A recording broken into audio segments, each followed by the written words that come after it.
This is 89.7 FM. Broadcasting live 24 hours a day. 89.7 FM. Business Buzz, your business talk radio show. You're listening to Business Buzz. See how you can work for your money and how your money can work for you. 35 after 6, you are still listening to the Business Buzz right here on RMR 89.7 FM with myself, Fufu, and Mr. MobbJustice. And right now, we are joined by the brains behind Ryde Along. Hello, guys. Hey. How are you? We're good, thanks, and yourself? Good, good. Can you just please introduce yourselves and tell us more about Ryde Along? Okay, I'm Nikita, and yeah. And I'm Gaza. So what the brains behind what it? is Ryde Along, firstly? Basically it's a carpooling service. So you need to get from A to B. You basically go online and find somebody who's going from a similar like A to B, and you're able to book like a seat in their ride, because that's where they'd like advertise that we've got 3 seats, and then you're able to book one and get from A to B. Okay, so who came up with this idea? I think Gaza actually did. Yeah, I think it was him. Is it? Yeah, because we had a lot of ideas while we were, planning and brainstorming what project we wanted to embark. And I think Gaza was the one who was like carpooling, and he's actually been quite the creative one when it comes to like, the whole Ryde Along concept. Yeah. Okay, that sounds interesting. So were there any other ideas that you guys might have, came with, What was the thought process before you came to Ryde Along? Like, the other ideas, I must say, were very basic. We wanted to do, like, the obvious cupcakes, like, sales. We had a donut thing, like, going on. So that was, the donut thing was literally the biggest rival to Ryde Along. Is it? Yeah, so that's, we had that. And who came up with the cupcakes idea? It was mostly the girls. I'm not surprised. Literally, we wanted something with food, and the guys were more practical. We had an idea where someone wanted to start making like political protest T-shirts and clothing and stuff like that. But the problem with that, we actually had a group in class was actually doing that already. Oh, okay. And they were using pictures. They were using pictures, and they were using some type of painting style that was really cool, and they had invested a lot in it. So we thought we should probably look for another idea. But the thing is, even though Ryde Along was as creative as it could be, we found out that we had competition, sadly. Okay. So if I may ask you guys, what is it like working in a team and trying to execute an effective business strategy? It's very hard. It's not as simple as you might think, or maybe not think, but it's actually quite tough, because you have to also deal with a lot of people's issues, like you have to accommodate everybody, but at the same time you have to make sure that you are still doing what you want to do, you're still achieving what you want to achieve at the end of the day. So, but it is really tough. Especially for us, I think, especially our group, I think because we're all so different, and the sad thing is that in comparison with everyone else where people kind of chose to be together, we ended up being put in a group because of I know I was late for registration and stuff like that. So we kind of don't mesh as nicely as everyone else, so it kind of has to be forced a bit. So we really have run into problems, but I think the nice thing is when you have individuals in the group who are actually really passionate about the business, that even if 3 people are not keen, one person really can make it like a significant change, and then hopefully that inspires everyone else in the group to kind of start pulling their socks and working towards the business goals. Okay, that's really honest. So, overall, what has been your experience so far in setting up a business on campus? Personally, it's been fun. I enjoy these type of things. So, I've I've been really excited to get going, and do something out here. So I've had a lot of fun, Not everybody enjoys like the business environment or being an entrepreneur, so they might be shy, but yeah, for me personally, it's been a great experience actually. Okay. I know that you guys are doing this. I think that's the one bit that we kind of left out. You guys said you're doing it as a project, but it's like part of your PDM projects. Is this something that you would see yourselves doing after the PDM? Like with specifically Ryde Along. Yeah. I think we would, and I think I especially think Gaza would take it. Yeah. It's carrying on. Like it's not just stopping this year. Like it's going further than that. This was just sort of like the pilot phase, and we just working through the issues and so on. But it's definitely coming in bigger and better next year. So you guys need to watch out for it. Yeah. Don't forget it. It's not gonna stop. It really won't stop. Yeah. Like it's just growing. Okay. Yeah. Who's the typical Ryde Along customer? Like, who have you found is typically the type of person who's using your service? Okay. Oh, the typical customer. Geez, that's. I think we should divide it into riders and drivers. So Yeah. I think the typical rider are mostly people who stay not far but quite a distance away from campus. I think we see a lot of students who stay like especially on the other side by like VG and stuff like that, who use Ryde Along a lot, and people from up the hill. So it's definitely people who kind of need their lives with respects to making journeys to Pick and Pay or whatever made a little bit easier. Drivers, I don't know. I think you can speak Drivers is just a variety, really.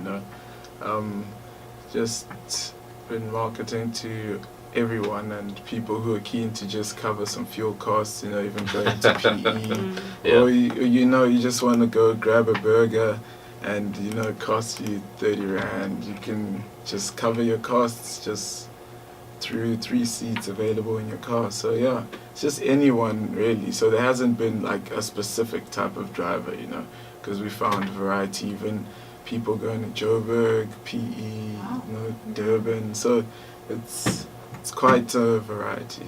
Okay. Yeah. I'm interested in 2 specific points.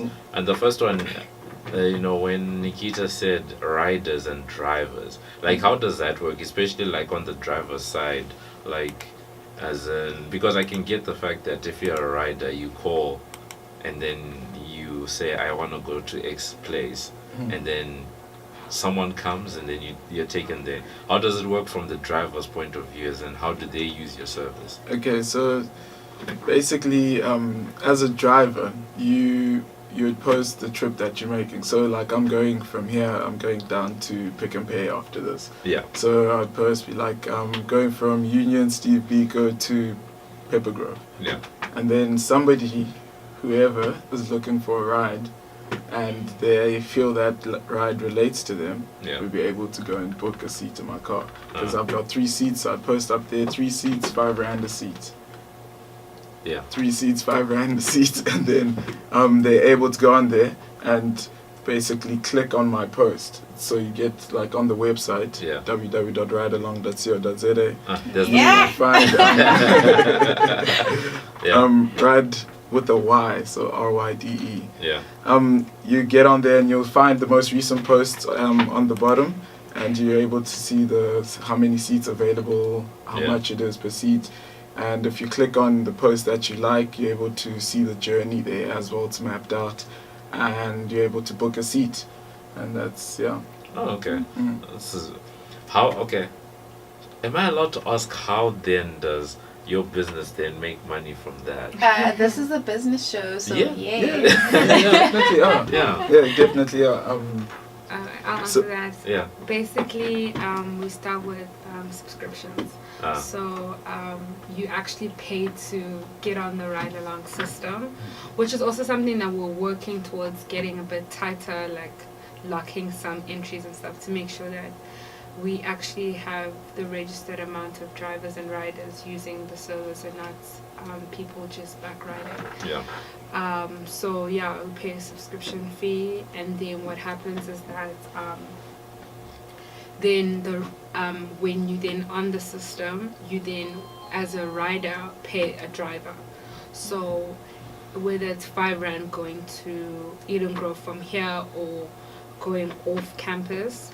And then when it comes to trips like Grahamstown to Joburg, those prices are determined between the rider and the driver, so they come to some compromise. So as a business, we make money from subscription fees. Okay, I like that. I like that. And then the other one I was interested in is, I know that if I use the case of Uber, you know, around the world, one of the biggest challenges that Uber has had around the world is resistance from the traditional market that's already there. You know, so already in Grahamstown, like between Grahamstown and PE or in Grahamstown, there's a lot of people that are offering rides already, right? So did you guys have to go and, you know, make peace with some people and you know those types of things? Yeah, like, no, it's funny that you mentioned this. You know, I did think of like taxi association or someone coming after us, but like. It's not really for that market, you know. It's completely different. It's catered just for students right now. So we're just looking at getting students from A to B safely, you know, amongst each other, so they're able to sort of bond, you know, get to know each other. And also you feel a lot safer sometimes, you knowing that this is a student. And that's why with like security, we also just only allow students, you know. So you can only like sign on if you got like an academic email and so on. Oh wow. Yeah, so that's dope. we are very concerned about safety, you know. We don't want horror stories, things like that. So yeah, and it's funny, like we talk about safety, because I remember when we were signing up a lot of people, one of the most frequent questions I was asked, and it was so bizarre because I really never thought about it. People were like, well, what's going to happen if I get kidnapped? And luckily we had a solution. Obviously when you actually post the ride, it's on the platform, so we actually know which car you're in. Also, we have all the details of drivers. We know their car registration number, their license number, like their cell phone. And also we know where you're going. So if you don't pitch, like you can always just email us and be like, I'm looking for my friend, you know, she was on a trip. And and we can hopefully no one's missing, but like we could be able to contact. Yeah. On that safety tip, I wonder how, you know, are they 24-hour? Hey, so I'm coming back from like Prime, and then I just post and be like, hey. You know, the thing is with that is that it's a safety thing.